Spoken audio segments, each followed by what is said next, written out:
Podcast City Network. The Everett Lee Show. Welcome to the Everett Lee Show. I'm the Everett Lee. I want to give a shout out to everyone that follows me on social media, Facebook, Twitter, Instagram, and of course, Podcast City Network, official host of the Everett Lee Show. I have a great guest on the program tonight. I have none other on video chat right now, the center Christian Mills, independent pro wrestler. How you doing there? Thank you. Doing all right so far, man. Still a little early in the night. Nothing too much to complain about yet. So, I don't know. Ask me at the end of this, and we'll see how we're doing. Yeah, the night's still young, man. Before we started rolling there, you were telling me you had a pretty much busy day today, haven't you? Yeah, doing the shoot shit. You know how it goes. Fun life there. I was pretty busy. You know, it's always the day after Thanksgiving, just getting all the family stuff done and going back to the real world. You know how it goes. Yeah. Have a pretty good Thanksgiving? Oh, yeah, absolutely, man. It was, always good family time. You know, like, honestly, being, like, even on this indie scene like this, it's still a pretty busy schedule with training and all that. And then working real jobs like this, it's like, still live a good bit away from the family. Like, they're just up in the road, up in Ocala, a little 2 hours away, and I'm down here in Orlando. So all just depends. But, like, timing lined up pretty well. And, we still got to do Thanksgiving and do all that, family stuff there. So doing all right. That's good. I had a busy yesterday, and I just pretty much had to go to 3 houses yesterday, and by the end of the night, I was like, I'm done, man. I'm done. One house is all I can handle. I can only deal with my family. I couldn't imagine dealing with somebody else's. Wait till you get married. Married. Yeah, honestly, yeah, that's what I was thinking. I was going to be the past there. I was like, yeah, father life, parent life, marriage life, I'll give it a pass for now. Let you handle that. Yeah. You've seen my wife at the CFW shows and my little girl running around there. Absolutely. There. Yeah. Fun. Yeah. I remember when she was at the July show there, and she ran up to Carmadine, and she loved Carmadine's outfit, and she wanted to follow her all over the place. Yeah, a lot of people loved Carmadine's outfit. Oh yeah, very flashy. Yeah.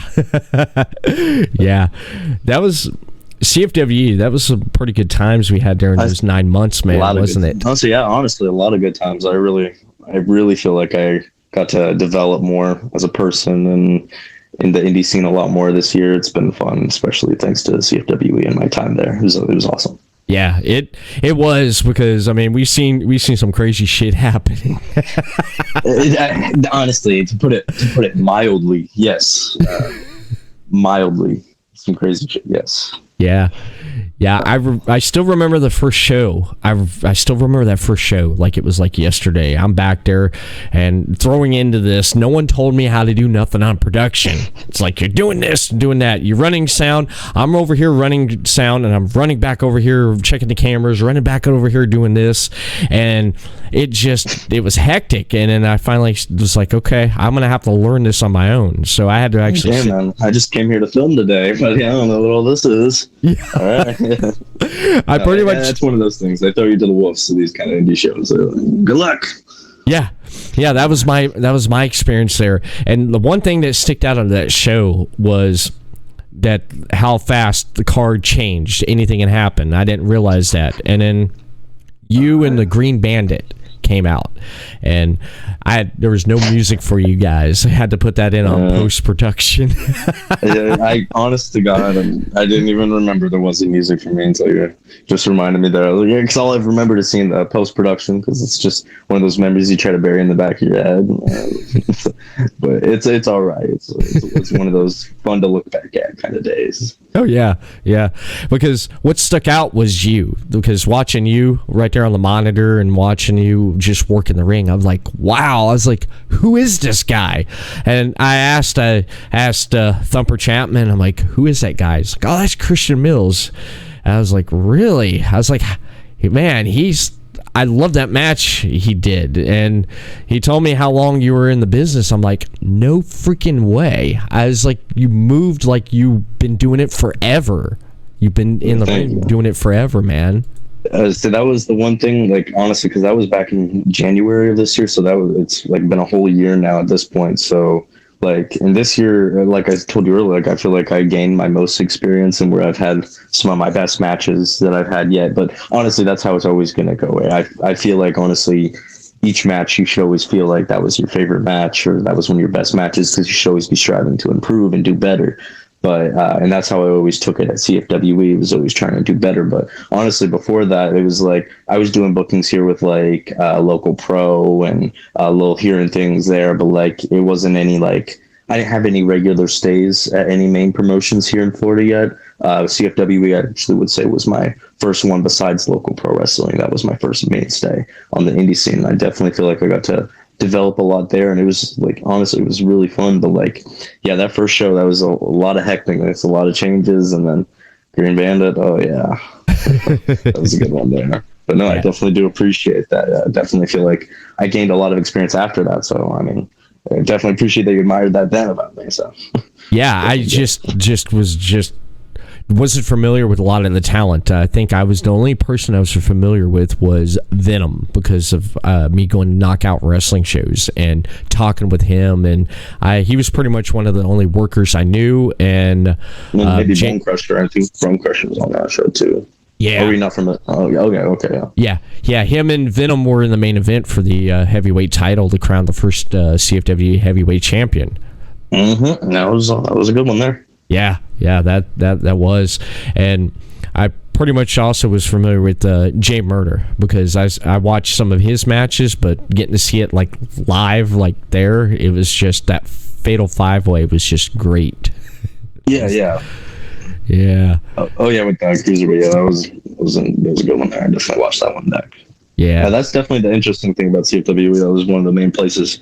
After every show, I'd always definitely watch all the matches back on, because I always strive to have the best match on any show I'm on. So I always like to see what other people did and how they did. Yeah, it's always good, because that's one of the things that a lot of old school talent used to go back and watch tape, and I admire you for that, going back, watching tape, watching yourself to better yourself. It's like, what can I do different here? What can I do here? And then just watching that and just being a student and learning, at the same time and stuff. Exactly.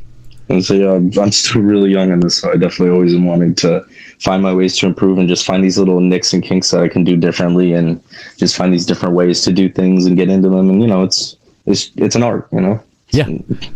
Yeah, it definitely is. It definitely is. When you first started wrestling, watching wrestling, how old were you, and who caught your eye when you first started watching wrestling? I was probably 9 or 10. The first person that I had seen on TV, I very vividly remember started watching was we were just flipping through, and it was an episode of Raw that came on. It just caught my eye. And I think John Cena had Batista picked up, and it was right when he attitude adjusted him off of a car, or wherever they showing a replay of that. And but it caught my eye. It's like really cool seeing something like that. My dad explained pro wrestling to me and how he watched it when he was a kid and everything. So it just became a regular thing we started watching. So I think that was around 2009, 2010.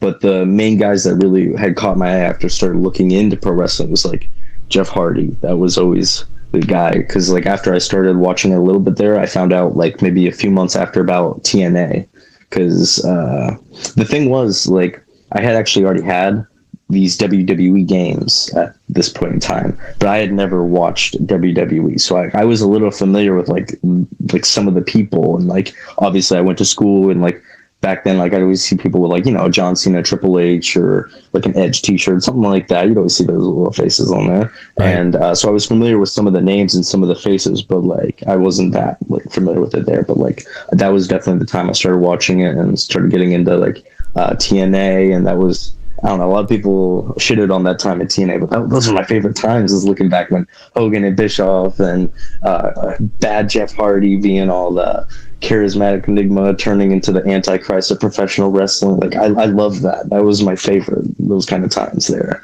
Yeah, that's definitely what caught my eye, that kind of stuff. And Homicide was my other one that I always had noticed as well. Him and LAX, I always liked watching them. Oh yeah. When TNA first started out there, man, that was great. The Asylum years, they called it there. They had so many. Yeah, they had a lot of good times. Like, they definitely had their ups and downs, and like right now they're kind of like on their up and up patches here and there. Like, they're just bringing like Minoru Suzuki and everything like that, and like a lot of like good faces. So like it's looking good for them again. And like, I'm really looking at the aspect, because like that was always one of the places I strived to want to go when I was younger. I was like, man, I want to get in there and wrestle Mr. Anderson and Jeff Hardy. Like, those are my guys, man. Like, I still like have those kind of aspirations to wrestle some of these guys one day. It'd be cool. But like, just seeing what happens with time and TNA and everything in general. Yeah. That was a really great time, and with the Cena and Batista feud, having that feud there and stuff, and that was probably about the time when Batista was like, he was like, I'm gonna quit. He's in the wheelchair. Yeah, I'm gonna quit. I vividly remember that. It was like, I think Bret Hart was doing the GM gimmick at the time and everything. They were always having like the special GMs, and that was a little bit after they started doing that anonymous GM stuff afterwards too. And good times. But yeah, I definitely vividly remember Batista shaking in the thing, spitting all over the mic. I'll quit, and started his little Hollywood career. Good for him. I can't knock him on that. That is definitely seems to be the good move. Oh yeah, I mean, only do this so long, Yeah, why would he need to come back to wrestling? I mean, he officially retired back at, I think it was like WrestleMania 30, 35, 36, somewhere in there, and he officially retired. But I mean, he look at his movie career, man. Look at the movies he's been in, man. Yeah, those movies, those paid a lot more than wrestling. I mean, no knock on wrestling. It's fun. It's great. It's like, it's its own form of entertainment, but like, box office bills, buddy. Those pay the bill. Those pay the bills. Oh yeah. And even being a villain in a James Bond movie, how awesome is that, to be a villain going up against James Bond, man? Yeah, you don't get to do all. Average person doesn't get to do that. No. Only a certain person, certain character gets those roles, and he nailed it with doing that and playing the villain in James Bond. And I love him in Guardians of the Galaxy. Drax, I just love him, man. He's definitely good. I definitely like those ones. Oh yeah, I definitely do. When after being exposed and following TNA and Jeff Hardy and Homicide, when did you really decide you're like, I want to do this? I want to get in the ring and do what they're doing. When did you really decide that on yourself, that you wanted to do that? It honestly wasn't until much later. So, I mean, at that age, I was already like doing reckless stuff in terms of like we had like a remodeled basement. So like we had just like all our extra furniture down there and all this, and just this whole like, it was this extra living room essentially down there. And I would completely take the couches apart, stack them on top of each other, and then lay all the cushions on the floor and jump off of it and do my swanton bombs and my 350s and trying to just master and do all that then. So like I didn't actually like realistically being like, this is what I'm gonna do when I get old. Like, it was just like something I was just, like, you just want to be cool and be like your favorite characters on TV. So it all just like, it didn't really click for me until I was probably just getting out of high school. I was like about like 17, 18, about to graduate, and I had thought like that was something I was really like wanting to do. Like my whole goal behind it is kind of like to do like not Triple H because he didn't do it very well, but John Cena, Rock, Batista kind of move where I do my wrestling for, however long I do it and get everything out of it I can. And then eventually, looking to moving in to movies, because that's always what I did when I was younger, was acting and theater and stuff like that. That's what I always liked doing. I started that when I was like maybe 5, so I've always done that, and I did that all through high school and all my life. That's just something I was aspired. So like, I guess that was the way I looked at it, was that I was like, I feel like wrestling would be a good start and get eyes on me and on like a platform, because I mean, yeah, there's a lot of people that want to be a wrestler, but there's a lot more people that want to be an actor.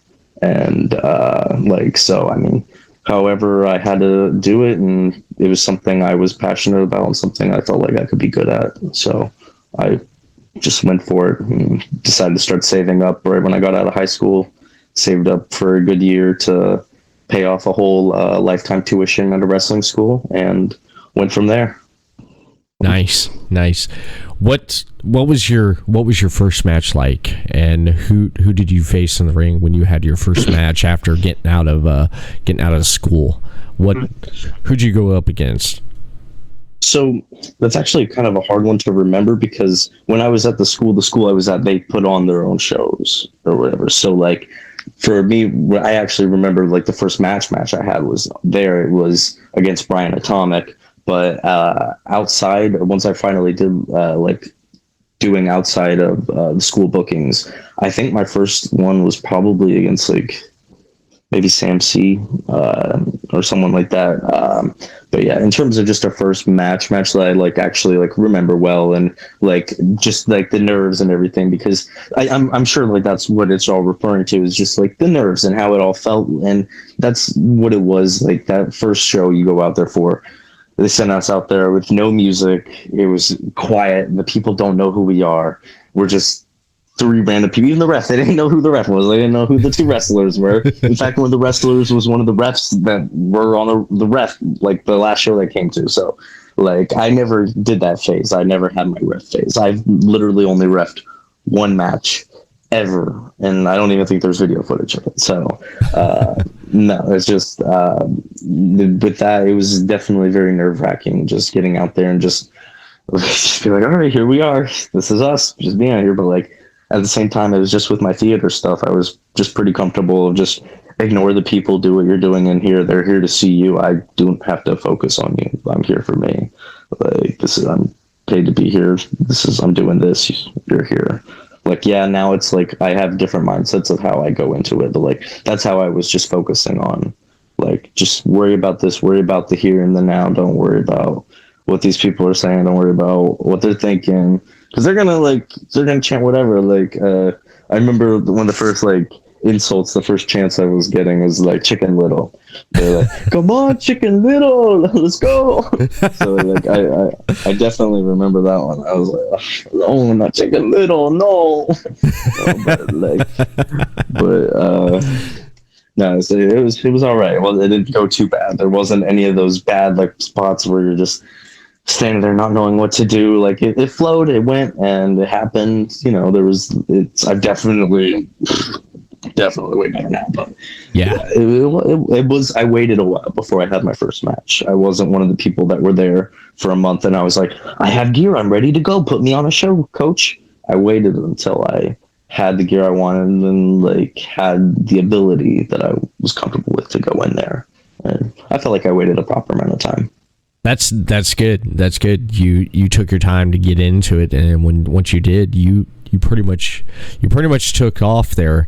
And how was it at that time after getting out and getting booked on shows? Was that easy for you, or was that hard for you to try to like pitch to a promoter? It's like, hey, I'm Christian Mills, I'm this age and I've done this, how'd that go about for you?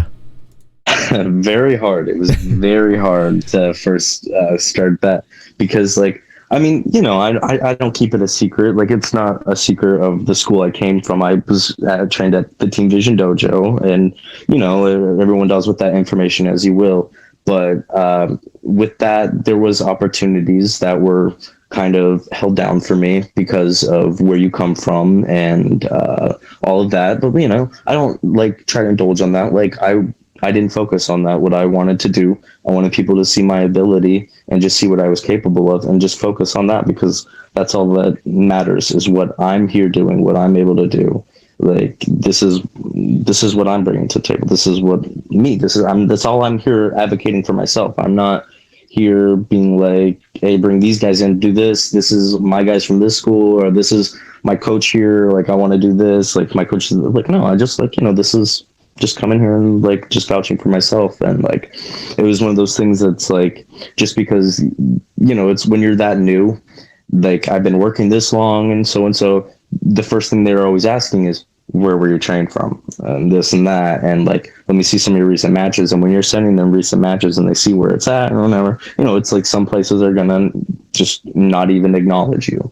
So it's one of those things, like, it's been over time where I've slowly but surely, I should say, got on just about almost everywhere in Florida. I think there's pretty much about maybe 3 or 4 promotions that I haven't been on yet, but for all the mainstay promotions here in Florida, I've pretty much hit them all by now. It took some time to get there, but I mean, eventually, like, I've kind of earned some respect here and there. Yeah. I would say that it's hard starting out though, but once that ball starts going, you're able to actually get booked on a match. It's always about who you know. That's all. It's always what it is. So yeah, like, it's like, if I would have came from somewhere else, like, trust me, like, if I would have been trained at Nightmare Factory, I probably would have had like 4 or 7 matches on Dark by now. Like, I might be a regular stay on there, like, or if he came from like CCW, I might be all over down there or something. It all just depends on who you know, like, who the hands you shake first and whatnot, and who you eventually get to meet. So yeah, it's all about connections, and eventually, it's all about. Yeah. And being at CWE, you developed he took you underneath his wing, Thump Dupree. How's that been, actually learning and picking his mind with the wrestling business? How's that been for you? It's been really great, because I mean, I've really been surrounded by like a lot of good minds to like just like give me a lot of good influence for the business. Like, I was very close with like Larry Zabisco for a while, so he always like would critique my matches and critique a lot of the things I was doing. Like, he was always at the school, so he would like, I'd always want his input and try extra hard for him. And like, I'd always do the same with Thump Dupree. Like, I'd always want like his feedback, like, see what he hears. Like, I'm not gonna pester him and bug him, like, 'cause I know how he has so many other people that do the same thing. It's like, I'll hear it eventually. Like, how was the match? Like, I mean, I just want to know if it was good or bad. Like, if it was a stinker, tell me. Like, I mean, but it's definitely been really great. I mean, he's an interesting car ride, but I've heard just an interesting character all around. Yeah. He's a guy. He's a good guy. Definitely, he's been a really great mentor to have around, and definitely couldn't imagine having anybody else like leading the way right now. Like, it's been really great. Yeah, Thump Dupree, he's really good. I just listen to him, with stories and stuff, and he is a great car ride, because I've taken him a few times to a CWE show, and never runs out of stories. Nope. I never. There's never dead silence in that car. We have something to talk about. Except one time, Christian, when he rode back with me. I think it was at the August or September show. He was so tired. Riding back is a different story. Yeah. Riding there is, that's the one ride. Riding back is that's the thump you get. Yep. Yeah. I'm sitting there, I'm looking over, and I'm anxious just for the hell of it, just kind of hit the brakes real quick. It doesn't work much. I try, I'll hit every pothole, I'll hit every swerve and turn and slow down and hit it, and he's just bobbing and weaving in my car. But like, the thing is, my car is a little more compact, so like, he's like all over me when he's knocked out sometimes. Like, it's good. I know he's had a long day sometimes. A lot of people bother him and ask him a lot of stupid questions. So I let him be. Yeah, his phone blows up like crazy, man. Have you been, when he's riding with you, he's like on the phone, he's talking, and then just phone call. The amount of stupid phone calls I have heard, yes. I'm not going to get into that, 'cause that's not my business. Yeah. What phone calls I have heard and haven't heard, but a lot of interesting ones. Oh, yeah. Yeah. He's like, he was talking with me, and then he's like, hold on, and he's like, hey, get on the call there, and I'm driving, and it finally gets off. He's like, life of being a booker. Yeah. He definitely is. You've, going, like, talking about different promotions. What promotions have you worked for here in the last couple years? What promotions have you been in? So I have been at, let's see here. Let's start off for CFWE. I was at Knockout, let's say local pro wrestling, Division Pro Wrestling, FEW. What was the other one there? I just recently worked for Atomic Wrestling. I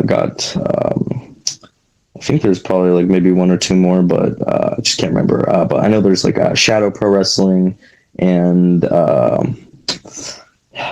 know there's always a couple more that you try to remember. But there's like a few other little things that have popped up here and there that were just like kind of one-offs. But like Pro Wrestling Resurrected is another place that's about to come up in Florida soon, which will be another place I pop up. And then EGCW is another place that I've had a few appearances at, and I'll be making another return to coming up in January as well. So yeah, besides that, I can't really think of any other ones, but I mean, I'm sure I'm missing something that I'm going to hear about in the comments, or someone's going to message me. How could you forget us? Where I'm like, I'm so sorry. I'm trying to remember the CCWs, the FEWs, the WWEs, the CCO. There's a lot of letters to remember. Yeah. There's a lot of abbreviations to remember with a lot of the promotions and stuff. You said ARW. I've been watching ARW, man. Damn. You had some pretty good matches, man, and what I've been seeing you do in the ring, because every time I see you in the ring, I think back when I first seen you in CWE and how far you've come, and it's just you out of nowhere, you'll pull out a spot and it's like, whoa, didn't see that coming, man. I definitely do appreciate that. That's kind of what I strive for, because I try to keep everything very moderate, but like cool moderate. Like I don't want to oversaturate an audience. That's always my goal. I don't want to give them too much of a good thing, because it's like you don't know what you're supposed to like. I mean, like I like to do different cool things, and I mean sometimes I'll do a match and I won't do anything cool. Everything that I'll just work me. I'll just do me and just do whatever chain wrestling. Some people, I'll get to the back and someone's like, "Dude, that movie you did out there, that was really cool." I'm like, "I was just wrestling, man. It was just wrestling." Yeah, it wasn't even a spot. Yeah. But no, I say that's definitely why I try to keep it different, at least a little bit. Yeah, I like some of the stuff that you pulled out when you were doing the Fatal 4-Way matches, CFWE there, especially when you had that match with Dante the Dragon Steel, Jerry Swirls, El Guapo, and yourself there, man. That was Guapo. Yeah, those were interesting times. That was a fun 4-way, to say the least. All that matters is I won, so we can leave it at that. But it was all right. They were definitely would like to work Dante and Jerry again one day. Probably not Guapo. He can go to hell. But those were nice. Those were nice. Yeah, and with ARW, you were in the tag match there against the OnlyFans. I've seen that one. Yeah. Only cams, yeah. Yeah, the only cams. Yeah, that was definitely a fun match for us. So, yeah, I definitely pulled some different little things out there, trying some different things. That was one of the bigger audiences I've competed in front of. So that was a fun opportunity that I definitely appreciate Jason Dugan and Alex Red for giving me that opportunity there. I definitely strive to be back there eventually. It was fun match. Not much to complain about. Definitely wish I would have beaten them, but just came up a little short. But it is all right. Maybe next time. Take a quick break, and when we come back, we'll dive more into the conversation right here. But first, there's a couple things I do want to mention. Keep up with the latest shows and content from Podcast City Network over on podcastcity.net. Follow them on facebook.com/Podcast City Network, Twitter @PodcastCityNet. Subscribe to our YouTube channel, Podcast City Network, and on Twitch, Podcast City Network. Podcast City Network, your top source for independent podcasting. Be creative, be yourself. Whether it's a sticker for your car, a t-shirt for that special someone, or a neck garter to keep safe during COVID-19, Podcast City Network has you covered. Grab the latest PCN gear today at podcastcity.net/shop to show your support for your favorite show or shows from Podcast City Network today. Want to start a podcast? Trying to grow your current show? Podcast City Network is here to help. We currently offer services for social media advertising, marketing, live stream hosting, custom logo design and branding, transcript services, custom intro and outro videos, audio-video editing, press kits, one-on-one consultants, and much more. So don't wait. Contact us today. podcastcity.net/services. Head over to the website, fill out the form, get in contact with Podcast City Network. Have you ever wanted to start a podcast but didn't know how? Do you already have a podcast but you don't know how to grow it? Are you trying to find ways to make your podcast profitable? You can learn how to do it here at Podcast City Network. We offer consultant services, tutorial classes to help with learning to better expand your knowledge to grow your show. We also give access to our network of shows to help with cross promotions, guests, and overall reach while becoming a part of our ever-expanding PCN community based on people helping people. The best part is no membership fee. So what are you waiting for? Fill out the contact form below right here over on podcastcity.net/join now and sign up today. Podcast City Network, your top source for independent podcasting. Be creative, be yourself.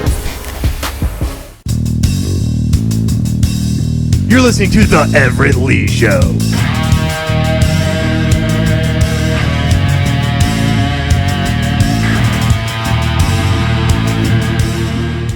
A few weeks ago, I was at Knockout Resolution there, and I did see your match against Gus Money. Am I saying that correctly? Yeah. Yep.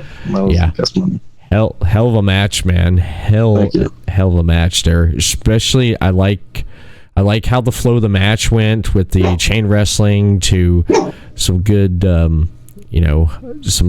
spots here and there. But the one spot that got me was when you sprungboard off the ropes there and you got a hold of Gus and right into a German suplex. I'm like, holy shit, man. Oh yeah. Oh, I actually haven't even watched that match back yet. I haven't gotten the footage yet, so I remember some of the things here and there, but yeah, that was one of the things I do remember. I thought that was a pretty cool little thing there. I tried to do little different things. I mean, I don't know. When people see a springboard, they're expecting like, drop kicks, close something like, they're expecting you to hit something as soon as you're landing. You know what I mean? Like you're diving into something. So I just try to do little different bait and switches, little different things here and there, just trick the mind up, Yeah. But yeah, that was actually originally I was going to go for a full Nelson suplex, or like I usually do, or I think it's Dragon. But yeah, German works too. Yeah, it certainly did. It certainly did, man. It did. And Gus, man, he's pretty tough opponent in the ring. Hell of an opponent. Cannot complain. Definitely, maybe run it back with him again. I don't like the way it ended. Definitely. We had a good back and forth match, and then for it to end with a no contest. We both kind of busted our asses right there, and I fucking hit my neck and my head a little bit, and I'm sure he busted up a little bit. I didn't even get a chance to talk to him. He was already being helped in the back and everything, so didn't really get a chance to talk to him. But I hope he's okay, but I still would like to officially beat him one day, but we'll see what happens. Yeah, definitely. I would definitely like to see round 2 of that one right there. Definitely would, because That was a good show. The main event was great with great main event. Oh God, yeah, with Angus and Brian Idol. Yeah, that was can't forget that one. Those were great guys. Those great minds of the business. I was sitting in over on the production over next to Thump and Drake Xavier on commentary, and damn, I thought they were about to come over our way and tear up the section over there. Please don't mess up our expensive equipment. Yeah, Thumper Chapman's equipment. Don't tear it up. Hey, you son of a bitch! You broke my shit. No, I can already imagine the speech he made. Now you're gonna have to pay for all that.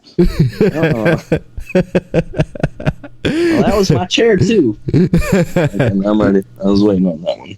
So please don't break this down. So, what the hell is it with him, man? Him always saying that his dick's bigger than yours.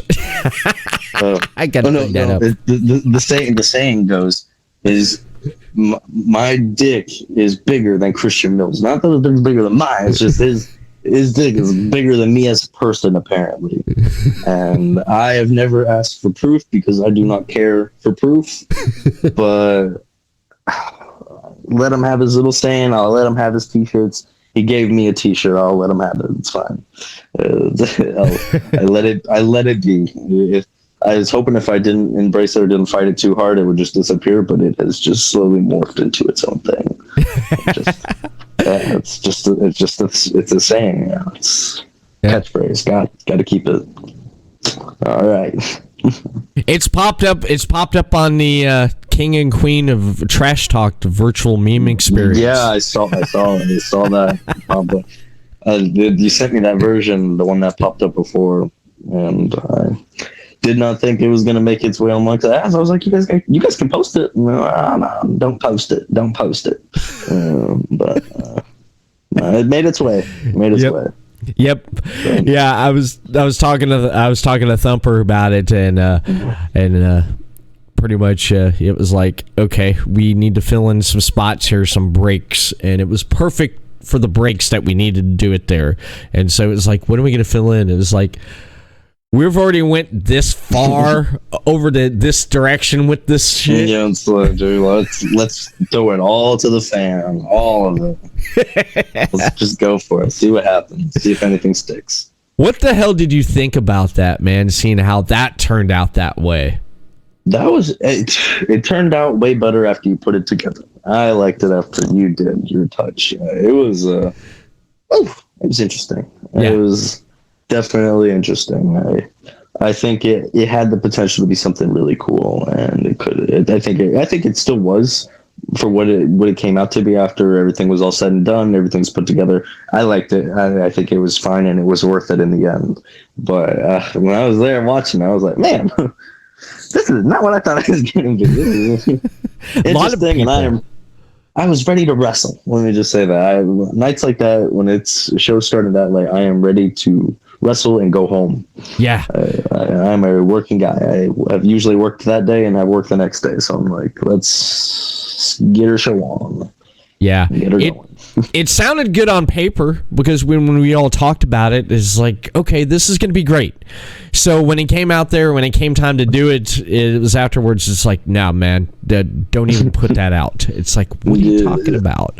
It's like, don't even put that out. And I went back and watched the footage. I'm like, man, this needs something. And of course, the story was Jerry Boggle came over, and we're sitting there watching TV one night on Pluto TV, and we're flipping through the channel there, and all of a sudden there's Blind Date, and Jerry's like, in his English accent, what the fuck is this shit? And I said, Blind Date, man. You never seen this? No, what is it? And then we're watching it, and all the stuff popping up, and he's dying laughing, and he's like, oh man, I felt bad for that fucking wank out there. And it's just going on and on. It's just dying laughing, and he's like, you got the footage? I was like, yeah. And he's like, send me some of it. Okay. So I sent it to him, and then a few weeks later, he sends it back, and he's like, added stuff, and he's like, can you add more to this? I'm like, yeah, what do you have in mind? And he sent me all this like animation. He's like a whole thing, and he's like, pick whatever. So I'm going through like footage of like green screen effects and memes and everything, and I'm like, what the hell? Where did he find this stuff? And I just threw some stuff there, and I sent it back, and he was like, cheers. And that's all he said. I'm like, is that good or bad? You know, and he's then I'm like, okay. And then he sends it back to me, and then he's like, touch it up. So I went through and I touched it up, and boom, that was pretty much it. I had to do some last minute stuff there, and I sent it back to him, and he was like, cheers. I'm like, good or bad? And he's like, good. I'm like, all right. So we gave it to the Thumper, and Thumper's like, didn't hear nothing. And then like a couple days later, he's like, man, that's the funniest shit I ever seen. I'm like, all right, he likes it. It's going out. Yeah. So that's how that happened there. And I know like it stirred up some stuff with everyone in the group chat there about trash talk. It's like, well, CFWE's it was just a misunderstanding. Yeah. Yeah, they misunderstood it. I don't know if you saw that. Like a couple of people, got a little bit, I'm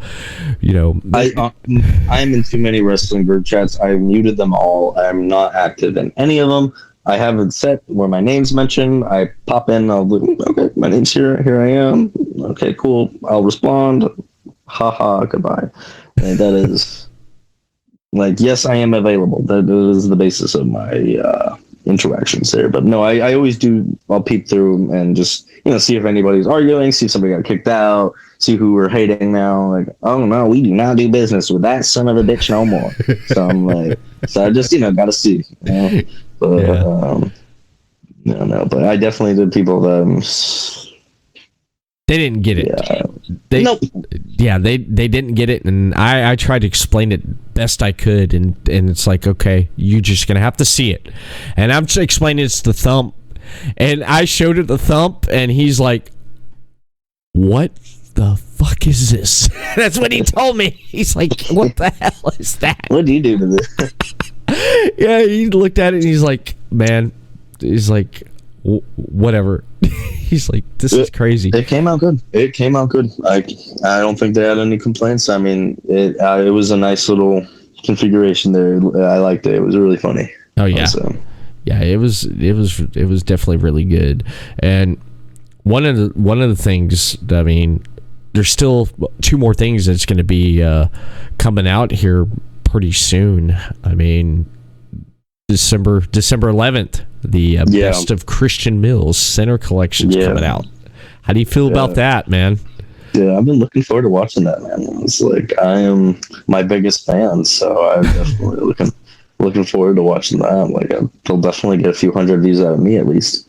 But no, it's definitely going to be good. I mean, I definitely appreciate getting showcased like that. It's definitely good, and whatever eyes it brings, it's can't complain. It's always good. I mean, any publicity is good publicity to me. I don't mind. Oh yeah, ain't no such thing as bad publicity. Everyone says there is, but there really isn't. Yeah, especially with since this is fresh on my mind, because I've been reading it here the last few days. I want to bring up to your attention with WWE, AEW. WWE releasing a lot of this talent. They've released a lot of good talent too. I read that they released 80 superstars this year. 80. Damn. And just this year, and the year's not over. We still got a whole nother month, and they got them Christmas cuts coming. Oh yeah. It's like monthly. We have a few more cuts, so I feel like I wouldn't be surprised if we heard something mid next month of just like, hey, release 4 more guys. We don't have to give them a Christmas bonus. Have a good day.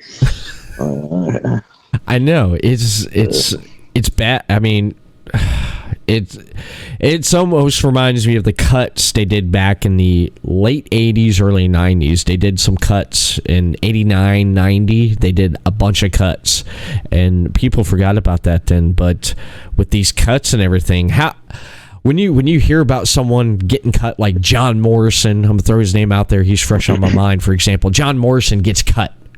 It's like, whoa! I didn't see that coming. You know? Yeah, no, he wasn't the one I was expecting. I mean, there's like a lot of names that are like just throughout this year that you just wouldn't have expected that are now stars in other companies and doing big things, or they're going to be a star in another company very soon. And like the list goes on all day because like they're current. I don't know if they're current champion. Actually, yeah, some of them they might be like tag team champions over there or something. Like you got like Andrade, you got Braun Strowman, Bray Wyatt, lots of just big names like that they just let slip through the cracks. And like you got like Daniel Bryan. I think he went out on his own terms there, but like there's a lot of guys that just kind of like, how do you lose this guy? And like I was reading somewhere by February of next year, like you have like guys like Kevin Owens, Sami Zayn, and Johnny Gargano, and I think there was somebody else that their contracts all expire in February of next year. And it's like, are they gonna resign? Like those are some names to be losing there. And it's like, I don't know if they just brought back Morrison, and that was like kind of surprising to see him go. I was like, Johnny Dripjet, come on, what's happening? I was like, where are you going? But no, I mean, it'll just be one of those things. Like, I mean, everyone sees all these releases, like, oh, how could they do this? But like, I'm kind of excited. I mean, the indies are going to thrive again. I mean, like the indies have been they got kind of like scraped of all of their talent. Like, then there's like big guys out here, but like back in the day, back in like 2017, 18, you had like the PWG over in California that they always had like guys out there like you had Lucha Bros, you had Young Bucks, you had all these unsigned guys that were still out there all the time. And like the list goes on for that one because everybody and their mama has been over there. Oh yeah. There's so many guys, but like those were just our normal like indie guys. We had like Riddle and Ricochet and everybody that was just like always like out on the indies. You'd see like Keith Lee and all these guys that were just like your staples of indie scenes. And then like fast forward to 2021 or whatever it is, like everybody signed to a contract. Everybody has these deals. And like, you know, AEW has like their like shtick where they'll let you go and take these outside bookings, but they're still like signed talent, so you're not going to see them pop up on these little indie scenes like that. Like when you're signed like that, someone has to pay big bucks to get you there. You're not just a normal indie guy. Oh yeah. So, yeah, for example, you said a lot of the talent that's able to go out for AEW and do stuff. Defy Wrestling, one of my favorite promotions out of Seattle. I love watching Defy Wrestling. Mm-hmm. Eddie Kingston's going to be doing a show. I think he's doing something. I know John Moxley was going to be doing something before he went into rehab. He was going to do an angle on Defy. I was looking forward to that, man. I was. Yeah. They definitely do good stuff over there. I definitely like watching some other stuff. That's where actually I was like, kind of like how I became familiar with like Eddie Kingston and stuff like that. So all just really cool. Oh, I love Eddie Kingston, man. You know what I love? I love his work in the ring, but I really love his commentary. Die laughing with his commentary. No, I definitely I think he's way better on the stick. I definitely think he's really good on the stick. Any sort of mic, put a mic in front of him, whether it's on commentary in the ring, he's really good. I definitely think he has really great mic skills and character work with that. Oh yeah, he's great. And I started gravitating towards more him when he started showing up at Moxley and stuff. I'm like, Eddie Kingston, and then I started looking back at some stuff with promotions. I'm like, dude, I love this guy. And then hearing him on the stick, I'm like, this is even better. And I love that match he had with CM Punk at Full Gear. Yeah, that was a very good match. That was one of the only times you'll hear Punk getting booed like that, just because people were liking Kingston that much. I was like, it was good. That was really good stuff. And like, I mean, I just really like everything that's going on with Punk. I was always one of the big CM Punk fans when I was younger, so it's just nice seeing him come back. Like, I mean, it was one of those things that people were like, oh, it's not happening. But like, here it is. Just it's a normal thing, and now I don't know how people just pretend that's normal. Like, I'm like, bro, CM Punk is back, bro. That's cool. It's something for people to mark out on again. It's like I don't mark out for anything. Like I don't even mark out for that. It's cool, but I mean, like it's one of those things. Like I was like, come on, pop, guys. It is, and you figured eventually he'd be going back to WWE, but no, it's AEW, and he thought it out before he did, because this was in the works for like almost 2 years, because he has to look at everything at all angles, and if he's 100% sure, he's going to do it. If he's not, he waited. Yeah, I think he did the smart thing. Yeah, that was perfect. He didn't just jump back into going back to WWE, hating it again, and then never doing it again. Like, I mean, he waited till there was a whole new fish in the sea and just tried it out. It worked out pretty well. It's been going pretty good, and I'm really looking forward to the kind of stuff that guys like him and Brian and Pac and Andrade are doing over there. Like, I mean, definitely some of the guys I watch there. Oh yeah, yeah. I like Jungle Boy. I like Darby Allin. I like Darby Allin because he has Sting with him, and I grew up watching Sting. Sting's always been my guy, even in WCW days, man. With him and Flair having hell of a matches, and when he did the Crow look, I love that. Sting just showing up out of the Raptors, coming down, feuding with the NWO.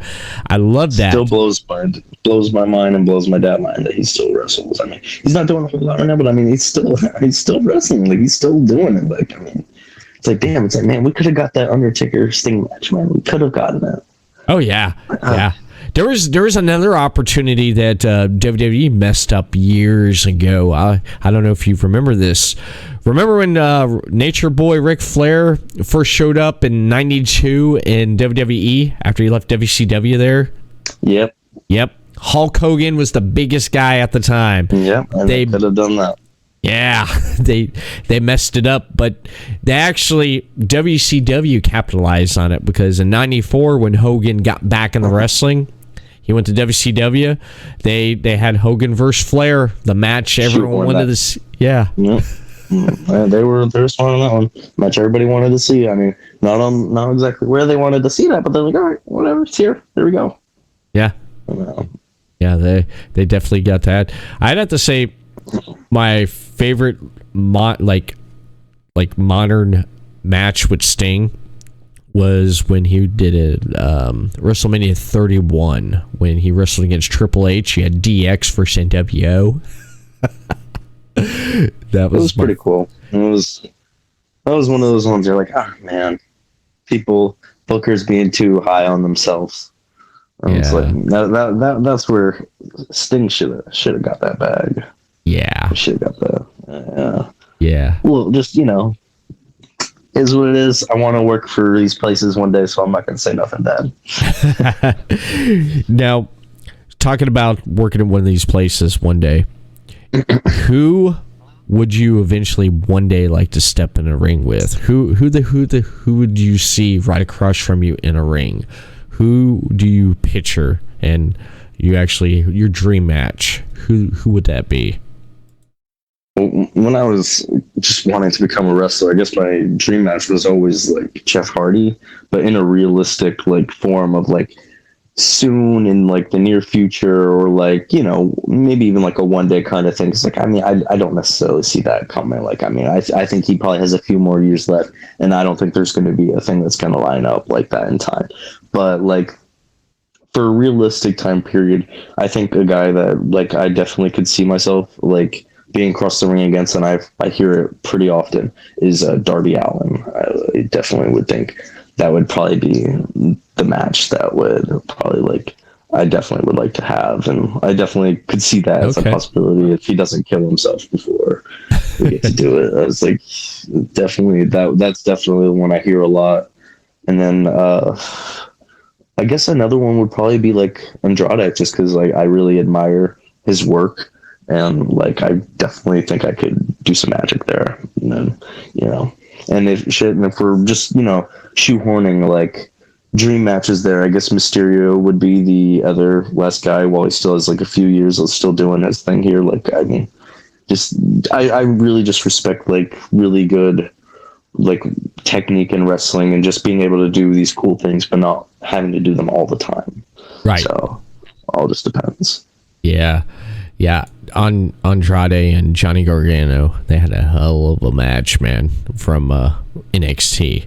That match, when I see him, I still think of that match to this day. Yeah, they definitely had really good matches. The match that I always think about is like just the classic matches that Andrade was putting on with Mysterio. They just were doing them on Raw, like, and the SmackDown, like they just put them on. Like, that was for like a few month feud that they were doing, and every single match was like better than the last, and it was really good. And it was like, I was like, damn, how did they just come up with some of this? It's really great. Yeah. I like a lot of the Lucha Libre matches, man. I was watching Defy Wrestling. I was watching, remember La Parca?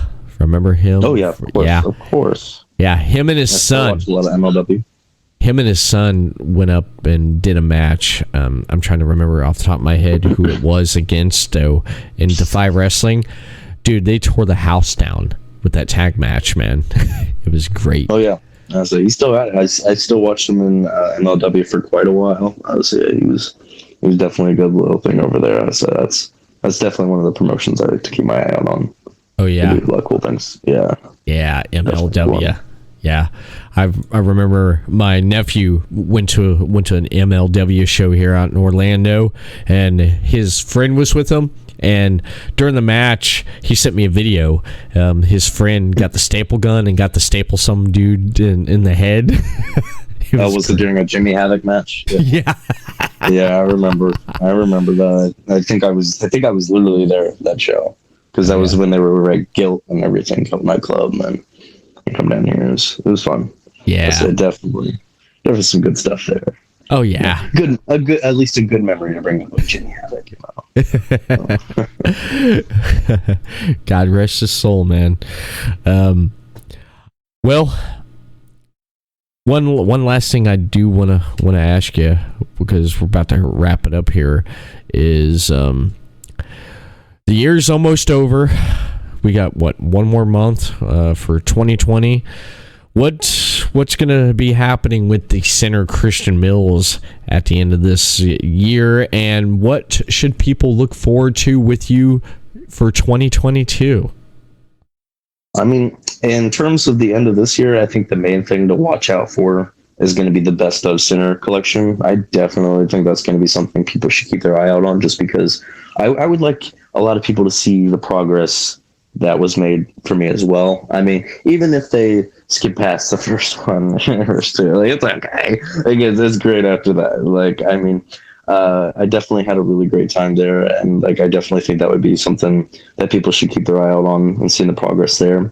In terms of other stuff I got going on, I mean, definitely just always be keeping an eye out, because I'm always promoting my shows. I try to always cut a promo for whatever show I'm on. I mean, I hear a lot of good things about a lot of my promo stuff, so I always try to like keep them up and keep them going, just to give that content there.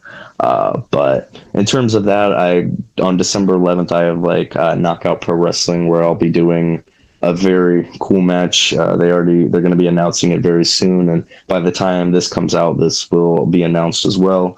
It's going to be a Vapor Act brawl between myself and John Strange, where the loser of the match will be tased and taken out in a straitjacket. So I have no intentions of losing that match, and I have no intentions of getting tased. So that will definitely be a cool match to watch out for over at Knockout Pro Wrestling on December 11th.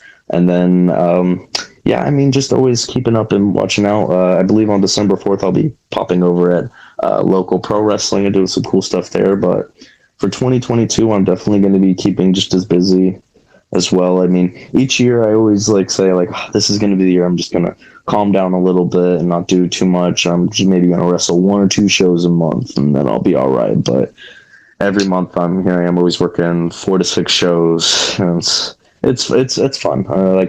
I enjoy it. So next year is going to be, I already have a lot of bookings already set up all the way through August of next year. So it's definitely going to be a fun year next year too. So definitely keep an eye out on that, man. It's going to be cool. Nice. Thank you, Christian, for coming on here on the Everett Lee Show. And where can people find you on social media? Social media, it's always going to be just the Christian Mills on Instagram, and then Christian Mills on Facebook, and Christian Mills on Instagram. Or not Instagram, but Twitter. I do believe I just go by the Christian Mills 777 on there, or something like that. And if you're ever feeling generous in your heart, it's Christian Mills 777 on Cash App as well. So plug that one as well. But definitely. Most of my content's always going to be on Facebook and Instagram, so always keep a lookout there. And then I do have a YouTube where I post some of my matches as well. But always, if you're ever looking to see some matches, just YouTube search Christian Mills Wrestling, and even if it's not posted by me, you'll see a lot of good content there. But yeah, definitely always good to keep an eye out there. Nice. Any last words for anyone you'll be facing in the ring here soon? I mean, you mentioned one person, but any last words? John Strange. That'll be a great match there. Honestly, I don't like when they do this thing where they call me crazy and they put me with another crazy person, because it just, I don't like how they identify it as crazy, because just because people like me and him think different doesn't make us crazy, and doesn't mean either of us need to be paper acted or in a straitjacket. Let's just be quite frank. If they want to get real, we can get real. But I think it's unnecessary. But if that's what they want, that's what's going to happen. And I'm not being paper acted. Simple as that. I'm not. He can be paper acted. He's way more crazy. He already is out in the robe, and he's like an escape asylum person. So he can go back to his place. That is not for me. Simple as that. So that's my final word. And that's for Knockout Wrestling. That is not for John Strange. That is directed at Knockout Wrestling for thinking that any of us need to be paper acted. It's ridiculous. Other than that, this was great. All right. Thank you so much. And that's it for the Everett Lee Show. Follow Everett Lee over on social media, Facebook, Everett Lee Show, Twitter, at the Everett _Lee, Instagram, Everett Lee, and on YouTube, Everett Lee, and of course Podcast City Network. Can't forget them. Shout out the Podcasting Network and the amazing shows over on podcasting.net. Everyone have a good night and a good week. We'll see you again next time for another episode of the Everett Lee Show.